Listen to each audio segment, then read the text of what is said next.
ഇപ്പോൾ സരിത മാധ്യമങ്ങളെ കാണുന്നു. അങ്ങനെയുള്ള കാര്യങ്ങളൊന്നും പറയാൻ ഇപ്പോൾ പറ്റുകയില്ല. കാര്യം എന്ന് വെച്ചാൽ ഇതിൻ്റെ ഒരു കാരണത്തിൻ്റെ വേണ്ടിക്ക് എനിക്ക് വളരെ മാനസികമായി ബുദ്ധിമുട്ടുണ്ടാക്കുന്ന പല വിഷയങ്ങളും ഉണ്ടായിട്ടുണ്ട്. അപ്പം ഞാൻ അതൊക്കെ ഇപ്പോൾ കോർട്ടിന് മുമ്പിൽ പറഞ്ഞതിനും ബാക്കി SIT എന്താണ് തീരുമാനമെടുക്കുന്നത് നമുക്ക് കാത്തിരുന്ന് കാണുന്നതല്ലേ നല്ലത്. അല്ല, അദ്ദേഹത്തിനും പിന്നിൽ വളരെ വലിയ ആൾക്കാരുണ്ട്. നമ്മളൊന്നും കാണാത്ത വലിയ തിമിംഗലങ്ങളുണ്ട്.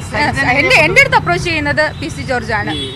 നേരത്തെ ഇതുമായി ബന്ധപ്പെട്ട് ഈ ഗൂഢാലോചന പറഞ്ഞതിനപ്പുറം 164 മറ്റെന്തെങ്കിലും പുതിയ പരാതികളല്ല, നടന്ന സംഭവങ്ങൾ അന്നത്തെ ഇപ്പോൾ ഓരോ ദിവസങ്ങളിൽ നടന്ന സംഭവങ്ങൾ ഡേ വൺ ആയിട്ട് എനിക്ക് പറയേണ്ടി വരും. ഓരോ ഇതുമായിട്ട് ബന്ധപ്പെട്ടുള്ള ഫസ്റ്റ് കോൾ, ഇതിനു മുമ്പ് പല കോൾസ് വന്നിട്ടുണ്ട്. അതിനകത്തൊന്നും സ്വപ്ന വന്നിരുന്നില്ല. സ്വപ്ന വന്നിരുന്ന സമയത്തെ കോൾസ് തൊട്ട് ആ ഡേ വൺ തൊട്ട് ആ സമയം തൊട്ട് എന്തൊക്കെ സംഭവിച്ചോ അത് ഞാൻ സ്റ്റെപ്പ് ബൈ സ്റ്റെപ്പ് ആയിട്ട് പറഞ്ഞിട്ടുണ്ട്. മോശമായ അനുഭവങ്ങൾ ഉണ്ടായിട്ടുണ്ടോ? ഉണ്ടായിരിക്കാം, അത് ഞാൻ പറഞ്ഞിട്ടുണ്ട്. അന്ന് എന്തൊക്കെ നടന്നോ അതൊക്കെ ഞാൻ പറഞ്ഞിട്ടുണ്ട്. നേരത്തെ ഒരു ശബ്ദ സംഭാഷണം വന്നിരുന്നു, അത് ഒരുപാട് പേര് കേട്ടതാണ്. അതുമായി ബന്ധപ്പെട്ടും എന്തെങ്കിലും രീതിയിലുള്ള കാര്യങ്ങൾ നിങ്ങൾക്കിപ്പോൾ വെളിപ്പെടുത്താവുന്നതുണ്ടോ? ഇല്ല, ഇപ്പോൾ ഒന്നും എനിക്ക് പറയാൻ സാധിക്കില്ല. 164 കഴിഞ്ഞതേ ഉള്ളൂ. ഇനി അടുത്ത അതിൻ്റെ പ്രൊസീഡിങ്സ് കുറച്ച് പെൻഡിങ് ഉണ്ട്. അപ്പോൾ SIT ആയിരിക്കും അതിന് കുറച്ചുകൂടെ അഫർമേഷൻ തരിക. വരുന്ന ദിവസങ്ങളിൽ നിങ്ങൾക്ക് എന്തായാലും സത്യാവസ്ഥ മനസ്സിലാവും. ഒരാളെന്നുള്ള രീതിയിൽ അത്യാവശ്യം കോൺസ്പിറസിയെ കുറിച്ച് സരിതയ്ക്ക് അറിയാം. അതിന്റെ ഒരു വ്യാപ്തി എത്രത്തോളം ഉണ്ട്? വ്യാപ്തി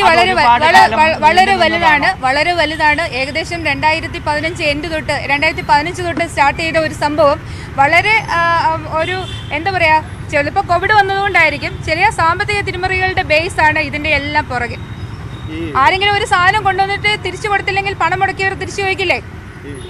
തിരിച്ചു ചോദിക്കില്ലേ? ആ തിരിച്ചു ചോദിക്കുന്നതിന്റെ ബേസിൽ തുടങ്ങിയ ഒരു കാര്യം പുറത്തു വന്നതിന് ശേഷം ഉള്ളതല്ല, അതിന് മുമ്പേ ഉണ്ട്. കേസ് പുറത്ത് മുതലുണ്ട്. സ്വർണ്ണക്കടത്ത് എന്ന് തുടങ്ങിയോ എന്നുള്ളതല്ല. സ്വർണ്ണക്കടത്ത് വർഷങ്ങളായിട്ട് കേരളത്തിൽ നിൽക്കുന്ന ഒരു ആചാരമാണ്. അതല്ല ഞാൻ പറഞ്ഞത്. ഇതിനകത്ത് ഇവരും വളരെ കാലങ്ങൾക്ക് മുമ്പേ ഉള്ളവരാണ് ഈ സ്വർണ്ണക്കടത്തിന്റെ ബേസിനകത്ത്. പക്ഷെ അതിനകത്ത് വന്നതെന്ന് പറഞ്ഞാൽ ഇങ്ങനെ ഒരു ബേസ് ഉള്ള ഒരു ആരോപണത്തിന്റെ മണ്ടയ്ക്ക് ആണെങ്കിൽ നമുക്ക് എന്ത് വേണമെങ്കിലും പറയാം. ബേസ്ലെസ് ആയിട്ടുള്ള ആരോപണങ്ങൾ ടേൺ ചെയ്ത് വിടുന്നത് അവരിലേക്ക് തന്നെയായിരിക്കും. ഈ വൻതിമിംഗലങ്ങൾ ഉണ്ട് എന്ന് പറഞ്ഞു, അത് കേരളം ബേസ് ചെയ്തുള്ളവരാണോ അതോ കേരളത്തിന് പുറത്ത് വലിയ എല്ലായിടത്തും അന്താരാഷ്ട്ര ശാഖകൾ വരെയുള്ള ഒരു ടീമാണ്. ഇതിന്റെ പുറകിലുള്ളത്. അവരെ കുറ്റം പറഞ്ഞിട്ടും കാര്യമില്ല. കാര്യം അവർക്ക് അതേ ചെയ്യാൻ വഴിയുള്ളായിരുന്നു, അവരത് ചെയ്യുന്നു. അത് രാജ്യദ്രോഹമാണെങ്കിലും അതിന് സപ്പോർട്ട് ചെയ്യാൻ ഒരുപാട് പേരുണ്ടെന്നുള്ളതാണ് വാസ്തവം. സ്വർണ്ണക്കടത്തുമായി ബന്ധപ്പെട്ടവരാണ് അവർ. അതിനകത്ത് കാശ് മുടക്കിയവർക്ക് ആ സാധനം തിരിച്ചു കിട്ടിയില്ലെങ്കിൽ ഓട്ടോമാറ്റിക്കായിട്ട് ഉണ്ടാകുന്ന ഒരു പ്രശ്നം. ആ പ്രശ്നം കുറച്ച് കൈവിട്ടു പോയി. ആ കൈവിട്ടു പോയ കളിയിൽ ഇങ്ങനെയൊക്കെ സംഭവിച്ചു. അവസാനം പോലീസിന്റെ വലയിലായപ്പോൾ അവരെ തിരിച്ച് രക്ഷപ്പെടാൻ വേണ്ടിയിട്ട് മറ്റവരെ ഹൈഡ് ചെയ്തേ പറ്റുള്ളൂ. അല്ലെങ്കിൽ ഐദർ ഇതല്ലെങ്കിൽ മറ്റൊന്ന് എന്നുള്ള ഒരു കണ്ടീഷൻ വരുമ്പോൾ ഇതിലേക്ക് സ്റ്റിക്ക് ഓൺ ചെയ്തു, അത്രയേ ഉള്ളൂ. കോൺസ്പിറസിയിലേക്ക് കൊണ്ടുവരാൻ ശ്രമിച്ചു എന്ന് പറയുന്നുണ്ട്. അപ്പൊ അങ്ങനെയെങ്കിൽ ഈ സ്വർണം എവിടെ നിന്ന് വന്നു, അതൊന്നും എനിക്കറിയില്ല. ആ സംഭവം ഇല്ല. കാര്യം എനിക്ക് ആ പാട്ട് എനിക്കറിയില്ല. ആ പോർഷൻ എന്നെ വിട്ടേക്കുക. കാര്യം എനിക്കറിയില്ല. ഇവിടെ വന്നതിന് ശേഷം എന്ത് സംഭവിച്ചു അത് ഞാൻ കണ്ടുപിടിച്ചിട്ടുണ്ട്. ജോർജ് നിങ്ങളെ ഇതിലേക്ക് വിളിച്ചു, ഗൂഢാലോചനയിലേക്ക് വിളിച്ചു. അതിനുശേഷം ഇങ്ങനെ വലിയ കക്ഷികൾ ഇതിന്റെ പിന്നിലുണ്ട് എന്ന് എങ്ങനെയാണ് അറിയുന്നത്? അത് എപ്പോൾ എന്റെ കുഞ്ഞുങ്ങളെയും എന്നെയും മാനസികമായിട്ട് പേഴ്സണലി ഇതിലേക്ക് വലിച്ചിട്ടോ അന്ന് മുതൽ ഞാൻ ഇതിന്റെ പുറകെയാണ്. അത്രമാത്രം മനസ്സിലാക്കിയാൽ മതി. വേറൊന്നുമല്ല, ഒരു ബേസ്ലെസ് ആയിട്ടുള്ള ഒരു ആരോപണം ഉന്നയിക്കാൻ പറ്റില്ല എന്ന് പറയുന്നതിന്റെ നീരസം ഇത്രയും ഡെപ്തിൽ കൊണ്ടുവരേണ്ട ആവശ്യമില്ലല്ലോ. ഞാൻ സത്യം പറഞ്ഞതെന്ന് വെച്ചാൽ ഇവർ അടിസ്ഥാനരഹിതമായ ആരോപണം ഉന്നയിക്കുമ്പോൾ ഞാൻ പഴയ കാലങ്ങളിൽ ഡിജിറ്റൽ എവിഡൻസ് വെച്ചിട്ട് പോലും സംസാരിച്ച കാര്യങ്ങളിൽ എനിക്കെതിരെ നിയമ നടപടി വന്നിട്ടുണ്ട് അല്ലേ? അപ്പോൾ സ്വപ്നം ഇങ്ങനെ ബേസ്ലെസ് ആയിട്ട് ഒരു എവിഡൻസും ഇല്ല, എല്ലാ എവിഡൻസും NIAയിലാണെന്ന് പറയുന്നു. എന്നാൽ NIAക്കാർക്കെതിരെ കേസിന് പോവുകയും കൂടെയാണ്. NIA ഉദ്യോഗസ്ഥർക്കെതിരെ നിങ്ങൾ ആ വോയിസ് മെസ്സേജസ് എല്ലാം കേട്ടിട്ടുണ്ടാവും, വോയിസ് ഫുൾ റെക്കോർഡിങ്സ് കേട്ടിട്ടുണ്ടാവും. അതിനകത്ത് മൊത്തം NIAക്കാർക്കെതിരെ അവർ പ്രതികരിക്കാൻ പോവുകയാണെന്നാണ് പറയുന്നത്. എന്നിട്ട് പറയുന്നു എല്ലാ എവിഡൻസും NIAക്കാരുടെ കയ്യിലാണ്, അവരുടെ കയ്യിൽ ഒന്നുമില്ല, ഫോൺ ഉൾപ്പെടെ.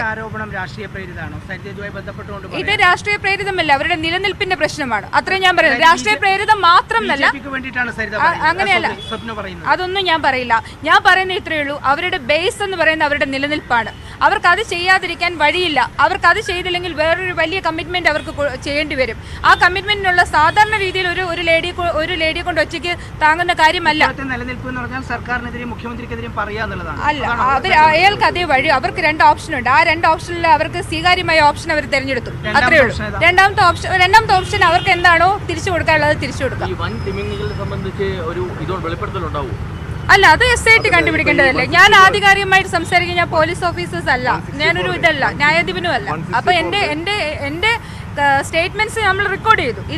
അതിൽ അന്വേഷണം നടത്തുന്നത് നമ്മളുടെ നീതിന്യായ വ്യവസ്ഥയാണ്. ഈ 164-ൽ ഏകദേശം എത്ര പേരുടെ ആരോപണ വിധേയരായിട്ട് ഉൾപ്പെടുത്തിയിട്ടുണ്ട്? അതിനൊപ്പം തന്നെ വലിയ പേരുകൾ, ആ പേരുകളൊക്കെ പറഞ്ഞിട്ടുണ്ടോ? ഞാനുമായി ബന്ധപ്പെട്ട ആരൊക്കെ ഇതിനകത്ത് വന്നോ, ഇതിന് ക്രീസ് എന്നേ പറയാൻ പറ്റുള്ളൂ. ഈ ക്രീസിനകത്ത് ആരൊക്കെ വന്നോ അവരുടെ എല്ലാ പേരുകൾ ഞാൻ സ്റ്റേറ്റ്മെന്റിൽ പറഞ്ഞിട്ടുണ്ട്. അത്രേ എനിക്കിപ്പോൾ തൽക്കാലം പറയാൻ പറ്റുള്ളൂ. പി സി ജോർജ് സരിതയെ ഇതിലേക്ക് വലിച്ചിരിക്കാൻ അതിനെന്തെങ്കിലും പ്രത്യേക ഇന്റൻഷൻ ഉണ്ടോ? സരിതയെ കൊണ്ടുവരുന്നത് എന്തിനാണ്? അതെന്താണ് പി സി ജോർജ്? അതാണ് ഞാനും ആലോചിക്കുന്നത്. അതാണ് ഞാനും അന്വേഷിച്ച് കണ്ടുപിടിക്കാൻ SIT-യോട് പറയുന്നത്. കാര്യം ഒരാളെ കൊണ്ടുവരുമ്പോൾ ഒരു മോട്ടീവ് വേണമല്ലോ. ഐദർ ടു ബ്ലോക്ക് സംബഡി, ആരെങ്കിലും ബ്ലോക്ക് ചെയ്യാൻ വേണ്ടിയിട്ട്, അല്ലെങ്കിൽ ഒരു 2-3 ഗ്രൂപ്പുകളെ ബ്ലോക്ക് ചെയ്യാൻ വേണ്ടിയിട്ട്, അവരുമായിട്ട് ബന്ധമുള്ളവരോ ബന്ധമുണ്ടെന്ന് അവർ വിചാരിക്കുന്നതോ ആയിട്ടുള്ള ആൾക്കാരായിരിക്കും. അവരെ ആരെങ്കിലും കണ്ടുപിടിക്കാനുള്ള ചൂസ് ചെയ്തതിൽ ഒരാളായി പോയി കാണും ഞാൻ. ചിലപ്പോൾ പല പേരെയും ഇതുപോലെ അപ്രോച്ച് ചെയ്തിട്ടുണ്ടാവും. അവരെല്ലാം നോയോ എസ്സോ ചിലപ്പോൾ റിപ്ലൈ ചെയ്യാതോ ഇരുന്നിട്ടുണ്ടാവും. 164-ന് പുറത്തുള്ള ഒരു ചോദ്യം, നേരത്തെ പുറത്തു വന്ന ഡിജിറ്റൽ എവിഡൻസ് ഉണ്ടായിരുന്നു, നിങ്ങൾ PC ജോർജും തമ്മിലുള്ള ഒരു ഫോൺ സംഭാഷണം. അത് സംബന്ധിച്ച് താങ്കളെ കാണാൻ ക്ഷണിക്കും ഒക്കെ ചെയ്യുന്നുണ്ടായിരുന്നു അതിനകത്ത്. അങ്ങനെ സരിത പോയിരുന്നു. ആ സമയത്ത് എന്തെങ്കിലും മോശമായ അനുഭവം ഉണ്ടായിട്ടുണ്ടായിരുന്നോ? അതല്ല ആ സമയത്താണോ ഗൂഢാലോചനയിലേക്ക് ക്ഷണിച്ചത്? അല്ല, ആ സമയം ആദ്യമേ ഈ സ്വപ്നയുടെ കാര്യം പറഞ്ഞപ്പോൾ തന്നെ എനിക്കത് കോൺസ്പിറൻസി ആണെന്ന് തോന്നിയിരുന്നു. കാര്യം സ്വപ്ന അട്ടക്കുളങ്ങര ജയിലിൽ വെച്ച് കൊഫെ പോസ്റ്റ തടവുകയാണ്. വളരെ ലിമിറ്റഡ് ആയിട്ടുള്ള കാര്യങ്ങൾ മാത്രമേ അവർക്ക് സംസാരിക്കാൻ പറ്റുള്ളൂ. ആ 2-3 വട്ടം സംസാരിച്ചതിൽ നിന്ന് എനിക്ക് കിട്ടിയ ഫീഡ്ബാക്ക് എന്ന് പറഞ്ഞാൽ ഇതിനകത്ത് മുഖ്യമന്ത്രിയുടെ പേര് വലിച്ചടിക്കപ്പെട്ടതുകൊണ്ടാണ് അവർക്ക് ജാമ്യം കിട്ടാത്തതെന്നാണ്. അപ്പോൾ അങ്ങനെ ജാമ്യം കിട്ടാതിരുന്ന ഒരു വ്യക്തി എങ്ങനെയാണ് എത്രയും പെട്ടെന്ന് U-turn തിരിഞ്ഞ് മുഖ്യമന്ത്രിക്ക് എതിരെ പോകുന്നത്? അപ്പോൾ ഈ കോൾ ലിസ്റ്റും ചാറ്റ് ഹിസ്റ്ററി ഉള്ളതുകൊണ്ട് മാത്രമാണ് ശിവശങ്കർ ഇതിലേക്ക് പിക്ചറിലേക്ക് വന്നതെന്ന് അവർ പറയുന്നു. അങ്ങനെ ഒരു എവിഡൻസസും എൻ്റെ കയ്യിലില്ല. ഈ പേരുള്ളത് കൊണ്ട് എനിക്ക് ജാമ്യം കിട്ടിയില്ല എന്ന് പറഞ്ഞ് വിലപിച്ച സ്ത്രീ എങ്ങനെയാണ് പെട്ടെന്ന് ഇത് കൊണ്ടുവന്നെന്നുള്ളൊരു സംശയം ആദ്യ കോളിൽ തന്നെ എനിക്ക് തോന്നിയിരുന്നു. കാര്യം നിങ്ങൾക്ക് ആദ്യ കോൾ കേൾക്കുമ്പോഴേ അറിയാം പിണറായി വിജയനെതിരെ വെളിപ്പെടുത്തൽ ഉണ്ടാകുമോ എന്ന് ചോദിച്ചപ്പോൾ അതേ ഉണ്ടാവും, CM-നെതിരെ വെളിപ്പെടുത്തൽ ഉണ്ടാവും എന്നാണ് പറഞ്ഞത്. ആ മറുപടി നിങ്ങളെല്ലാം കേട്ടതാണ്. അപ്പോൾ അവിടെ തുടങ്ങിയതാണ് എൻ്റെ സംശയം എന്ന് മാത്രം മനസ്സിലാക്കുക. ഇതിപ്പോൾ 164 കൊടുത്തു. ഇനിയിപ്പോൾ പോലീസിന്റെ അന്വേഷണ സംഘത്തിന്റെ ഭാഗത്ത് നിന്ന് സരിത ഉന്നയിച്ച ആരോപണങ്ങൾക്ക് എവിഡൻസ് കണ്ടുപിടിക്കാനും ഓൾമോസ്റ്റ് എൻ്റെ കയ്യിലുണ്ടായിരുന്ന എവിഡൻസസ് എല്ലാം ഞാൻ ഓൾറെഡി സബ്മിറ്റ് ചെയ്തു. ഇനി അവർ കണ്ടുപിടിക്കേണ്ടത് ഇതിൻ്റെ ടെക്നിക്കൽ സൈഡാണ്. ആ ടെക്നിക്കൽ സൈഡ് കണ്ടുപിടിക്കുക. പിന്നെ ഞാൻ എൻ്റെ സ്വന്തമായിട്ട് എൻ്റെ വഴിയിലൂടെ സഞ്ചരിക്കേണ്ടി വന്നപ്പോൾ, അവരെ സഞ്ചരിപ്പിച്ചപ്പോൾ കണ്ടുപിടിച്ച കാര്യങ്ങൾ മാത്രമാണ് ഞാൻ സ്റ്റേറ്റ്മെന്റിൽ അഡീഷണൽ ആയിട്ട് കൊടുത്തിട്ടുള്ളത്. നടന്ന സംഭവവുമായി ബന്ധപ്പെട്ട് ഇനി പുറത്തു പറയാൻ പറ്റുന്ന എന്തെങ്കിലും കാര്യങ്ങളുണ്ടോ? ഇപ്പോൾ ഒന്നും പറയാനില്ല. അടുത്ത SIT എന്താണെന്ന് വെച്ചാൽ പറയട്ടെ. SIT എന്താണ് തീരുമാനിക്കട്ടെ. തീരുമാനിച്ചതിന് ശേഷം ബാക്കി തീർച്ചയായിട്ടും. കാര്യം ഇത് വ്യാജമായ ഒരു കാര്യത്തിനകത്ത് എന്തായാലും ഇവർ ഉന്നയിച്ചു കഴിഞ്ഞാൽ ഞാൻ സൈലന്റ് ആയിട്ടിരിക്കുകയാണെന്ന് വെക്കുക. നിങ്ങളിപ്പോൾ പറയും ഞാൻ പക്ഷം പിടിക്കുന്നു എന്ന്. പക്ഷം പിടിക്കുന്ന ഭാഗം അവിടെ വിട്ടേക്കൂ. ഒരു സാധാരണ ഒരു സ്ത്രീ ഒരുപാട് വിവാദങ്ങളിൽപ്പെട്ട് ഒന്ന് ഒഴിഞ്ഞു മറന്നിക്കുന്നു. നിന്ന് കഴിഞ്ഞതിന് ശേഷം പെട്ടെന്ന് മറ്റൊരു കേസിൽപ്പെട്ട ഒരു സ്ത്രീ ഇതുമായിട്ട് മുമ്പോട്ട് വരുന്നു. സ്വാഭാവികമായിട്ടും ഇവരിങ്ങനെ പറയാനുള്ള സാഹചര്യം എന്താണെന്ന് അന്വേഷിക്കില്ലേ? ഏത് ഏജൻസി ആണെങ്കിലും, ഏത് ഇൻവെസ്റ്റിഗേഷൻ ഏജൻസി ആണെങ്കിലും അന്വേഷിക്കുമല്ലോ. അവരുടെ കോൾ ലിസ്റ്റ് എടുക്കുമ്പോൾ PC ജോർജിനെ കിട്ടും, PC ജോർജിനെ കിട്ടുമ്പോൾ സരിതയെ കിട്ടും. അപ്പോൾ ഞാൻ എന്ന് പറയുന്ന വ്യക്തി ഒരു തെറ്റും ചെയ്യാതെ പിന്നെ ഡ്രാഗ് ചെയ്യപ്പെടുകയാണ്. അപ്പോൾ ആ ഡ്രാഗിങ് ആയിരുന്നു അവരുടെ ആവശ്യം. അതാണ് എനിക്ക് അറിയേണ്ടത്. അതോ ഇതിനകത്തുള്ള കോൺസ്പിറൻസി ഇതിനേക്കാളും ബിഗ് ആണോ? അതാണ് ഞാൻ അന്വേഷിക്കുന്നത്. 164-ലെ ഗൂഢാലോചനയ്ക്കപ്പുറം മറ്റ് കുറ്റകൃത്യങ്ങളിൽ എന്തെങ്കിലും പോകുന്ന, അങ്ങനെ അന്വേഷണം പോകാവുന്ന തെളിവുകൾ എന്തെങ്കിലും ഇല്ല, ഇപ്പൊ പറയാൻ പറ്റില്ല. ഐ എം സോറി, പറയാൻ പറ്റില്ല. ഈ സ്വർണ്ണക്കടത്ത് കേസിൽ സ്വപ്നയെ കസ്റ്റഡിയിൽ എടുക്കുന്നതിന് മുമ്പ് സരിതക്ക് അറിയാമായിരുന്നു ഇങ്ങനെയൊക്കെ ഈ സ്വപ്ന ചെയ്യുന്നുണ്ട്? ഇല്ല. ഒരു സ്വപ്നയെ പറ്റി അറിയുന്നത് പോലും ഇവരെ ബാംഗ്ലൂർ എന്തോ കടന്നു എന്ന് പറഞ്ഞ് വലിയ വാർത്ത വരുന്നില്ലേ TV-യിൽ? വാർത്തയ്ക്ക് ശേഷമാണ് എനിക്ക് ഇങ്ങനെ സ്വപ്ന എന്ന് പറയുന്ന ഒരു കഥാപാത്രത്തെ പറ്റി അറിയുന്നത്. ഈ സ്വപ്ന കൊണ്ടുവന്ന സ്വർണ്ണം എവിടേക്ക് പോയി എന്നറിയാമോ? എനിക്കറിയില്ല. അല്ല പിന്നെ ഞാൻ എപ്പോഴേ കണ്ടുപിടിച്ചു കൊടുത്തന്നെ. ഇല്ല, ഒരാളും പറയുന്നില്ല. PC ജോർജിനെ അറിയാമെന്ന് വിശ്വസിക്കുന്നു. അദ്ദേഹത്തിനേക്കാൾ കൂടുതൽ അറിയാവുന്നത് സ്വപ്നയ്ക്ക് തന്നെയല്ലേ? സ്വപ്ന അത് പറഞ്ഞാൽ സ്വപ്നയുടെ പ്രശ്നം തീരുന്നില്ല എന്നാണ് ഞാൻ ചോദിച്ചത്. Because already she faced a lot of legal consequences. അവരത് കഴിഞ്ഞിട്ട് ബെയിലൗട്ട് ചെയ്ത് വന്നിട്ടുള്ള ഒരു വ്യക്തിയാണ്. അവർക്ക് ഇത് ഫേസ് ചെയ്യാൻ എത്ര നേരം വേണം? PC ജോർജ് ഇതിലേക്ക് വരുന്നത് എങ്ങനെയാണെന്ന് താങ്കൾ വിശ്വസിക്കുന്നത്? അവരെ ഏതെങ്കിലും ഒരു അതോറിറ്റി ഡ്രാഗ് ചെയ്ത് പോയിട്ടുണ്ടാവും. ഇപ്പൊ മനസ്സിലാക്കിയത് ഇപ്പൊ ഈ മുഖ്യമന്ത്രിക്കെതിരെയുള്ള ഗൂഢാലോചന, അതിലാണോ PC ജോർജിന്റെ പാർട്ടിസിപ്പേഷൻ? അതോ അതിന് മുമ്പേ ഉള്ള എന്റെ അടുത്ത് വന്ന പാർട്ടിസിപ്പേഷൻ എന്ന് പറയുന്നത് മുഖ്യമന്ത്രിക്കെതിരെയുള്ള ഗൂഢാലോചനയ്ക്കകത്താണ്. ഗൂഢാലോചന എന്ന് പറഞ്ഞാൽ ബേസ്ലെസ് ആയിട്ടുള്ള ആരോപണങ്ങൾ ഉന്നയിക്കുക. അത് ഗൂഢാലോചന എന്ന് ഇനി പറഞ്ഞ് ഫേം ചെയ്യണമെന്നുണ്ടെങ്കിൽ SIT തന്നെ ചെയ്യണം. ഞാൻ പറയാൻ ആളല്ല.